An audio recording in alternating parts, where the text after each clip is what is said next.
Betting యాప్స్‌లో డబ్బులు పెట్టి చాలా వరకు నష్టపోయి ఆస్తిపాస్తులన్నీ కూడా అమ్ముకొని, చివరికి కుటుంబ సభ్యుల్ని రోడ్డు మీదకి ఈడ్చి, ఇక మేము బ్రతకటం ఎందుకు? ఇంత ఆర్థిక విధ్వంసం జరిగిన తర్వాత ఇంక మా బ్రతుకెందుకు అని చెప్పి చాలామంది మరణిస్తున్నారు. ఈ యొక్క ఎగ్జామ్స్ సమయంలో కూడా ఈ యొక్క ఐపీఎల్ సీజన్ అనేది ప్రారంభమవుతది. తద్వారా ఎగ్జామ్స్ కూడా డైవర్ట్ అయ్యేటువంటి పరిస్థితి దాపురించింది ఈ మధ్య కాలంలో. సో, ఈ ఐపీఎల్ మ్యాచ్ ప్రారంభమైన తర్వాత చాలామంది ఈ యొక్క బెట్టింగ్స్ వైపు, లేపోతే నలుగురు కలుసుకొని డబ్బులు వేసుకోవడము, లేపోతే 6 కొడతారా? 4 కొడతాడా?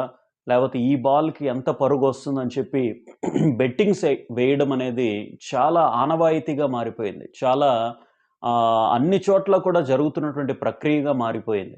సో, బెట్టింగ్స్‌కి ఒక్కసారి అలవాటు పడినటువంటి వ్యక్తి, జూదానికి అలవాటు పడినటువంటి వ్యక్తి ఈజీ మనీకి అలవాటు పడతాడు.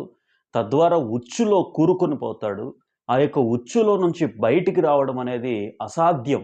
ఎందుకోసమనంటే ఒక్కసారి ఒక రూ. 100 పెడితే, ఆ రూ. 100 నష్టపోతే, నష్టపోయినటువంటి ఆ రూ. 100ని మరలా తిరిగి సంపాదించుకోవడానికి 200 పెడతాడు, 500 పెడతాడు, రూ. 1000 పెడతాడు. అలా నష్టపోయిన దాన్ని పూడ్చుకోవడానికి మరలా అప్పులు చేస్తాడు. మరలా ఆ యొక్క పర్సనల్ లోన్ యాప్స్‌లో మోసకరమైనటువంటి యాప్స్‌లో లోన్స్ తీసుకుంటాడు. మరి కుటుంబ సభ్యులనంతా కూడా బాధపెడతాడు. డబ్బులు ఇవ్వమని చెప్పి అడుగుతాడు. ఆ బెట్టింగ్ వల్ల మానసికంగా ఎంత క్షోభను అనుభవిస్తారంటే, మరి కుటుంబం అంతా కూడా ఎంతో బాధపడాల్సిన పరిస్థితి.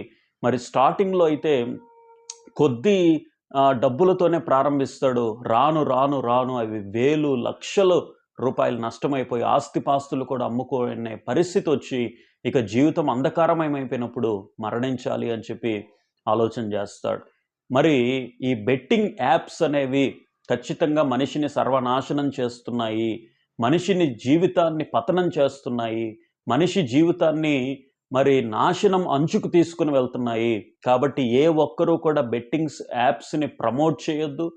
బెట్టింగ్ యాప్స్‌ని ప్రోత్సహించవద్దు. బెట్టింగ్ యాప్స్‌లో డబ్బులు పెట్టి మోసపోవద్దు. మీ జీవితాలని నాశనం చేసుకోవద్దు. ఈ విషయాల్ని గమనించండి. మీ జీవితం మీద ఫోకస్ పెట్టండి.